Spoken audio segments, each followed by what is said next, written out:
The music of composer Hugo Wolf fits into the category of late Romanticism, a transitional period predating many of the atonal works that emerged during the 20th century with composers such as Igor Stravinsky and Arnold Schoenberg.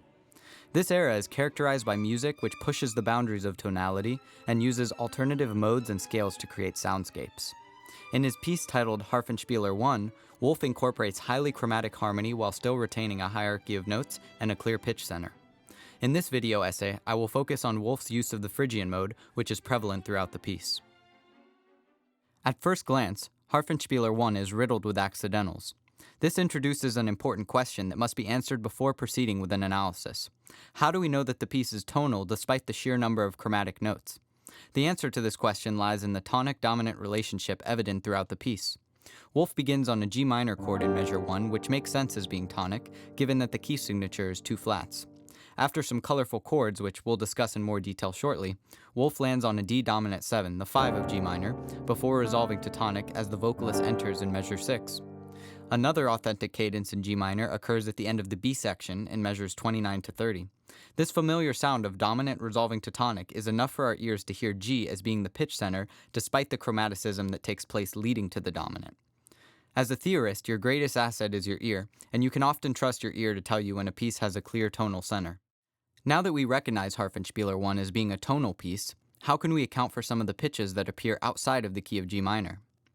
In the first measure, directly after the introduction of the tonic chord, Wolf lands on an A-flat major chord in first inversion. This sonority, which contains the flat 2 of the key, A-flat, might sound familiar.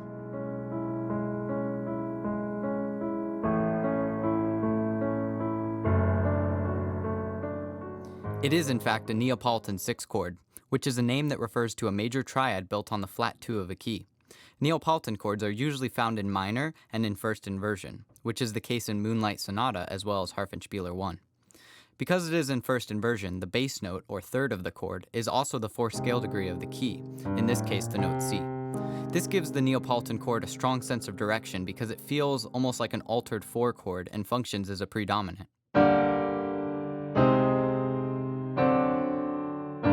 This move from a minor 1 directly into a Neapolitan chord is a striking way to start a piece, and becomes a harmonic motif that is repeated throughout the piece. We see it again as the vocalist enters in measure 6, as well as measure 14, measure 30, and measure 35. Because of the repetition of this chord, we've got to dig deeper in order to better understand how and why Wolf decides to use it. One way to analyze the Neapolitan chord is as a form of modal mixture. Modal mixture is a term that describes using notes from a parallel mode to introduce chromatic pitches. The notes E-flat and C are both diatonic to the key of G minor, but the A-flat is derived from G Phrygian, which is a mode that can be thought of as G minor but with a flattened second scale degree, or A-flat. Some familiar music that makes use of the Phrygian mode is Spanish flamenco music played on classical guitar.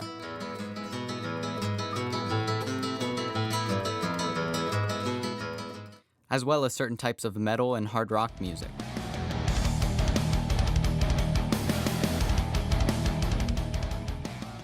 It is a dark scale that can sound exotic, mystical, and sometimes lamenting depending on the context. In order to understand the context within Harfenspieler 1, let's continue our analysis. The B section of the piece begins in measure 18, indicated by a change of texture in the piano part as well as a key change to D major. Measures 18 through 20 contain a continuing vamp from D major to E flat major.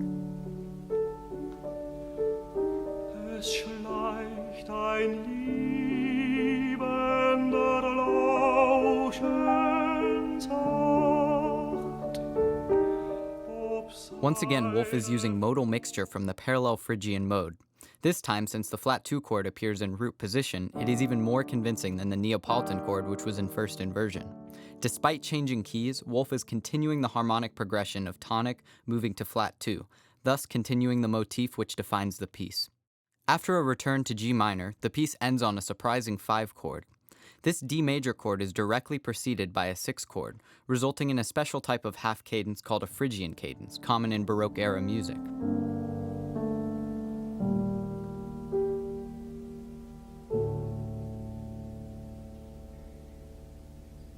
Although the sixth chord, E flat major, is diatonic to G minor and not a form of mode mixture, the half-step motion in the bass from flat 6 to 5 evokes a Phrygian feeling, similar to a flat 2 moving down to a 1. Wolf's use of a Phrygian cadence to end the piece is significant because it mirrors the motion in the B section vamp from D major to E flat major, essentially closing out the piece with a reversed version of the harmonic motif that we've already seen as being an integral part of the piece. So what does this all mean? Well, I think it would be wrong to assume that Wolf had the intention of incorporating certain elements into the music, such as the prevalent use of the Phrygian mode. However, whether or not it was his intention, he chose the specific sounds that he believed would convey his emotional message. The Phrygian mode is one step darker than minor mode and allows Wolf to enhance the lyrics by creating a soundscape that is tragic, grave, and desolate. The singer is merely asking for his loneliness to leave, as it is the thing that causes him the most pain in life, and each time the harmonic motif reappears, he is reminded of this pain. As the key changes to major, the singer imagines a lover who could make his loneliness disappear. However, he sees that this is an illusion, which is reflected in the music, as we never truly feel like we're in the major mode because of the dark Phrygian undertones that are at play throughout the B section. Ending on a Phrygian half cadence enforces the singer's belief that the only way his loneliness will end is with death. Therefore, the music in which he sings of his tragedy will never end until his life is over.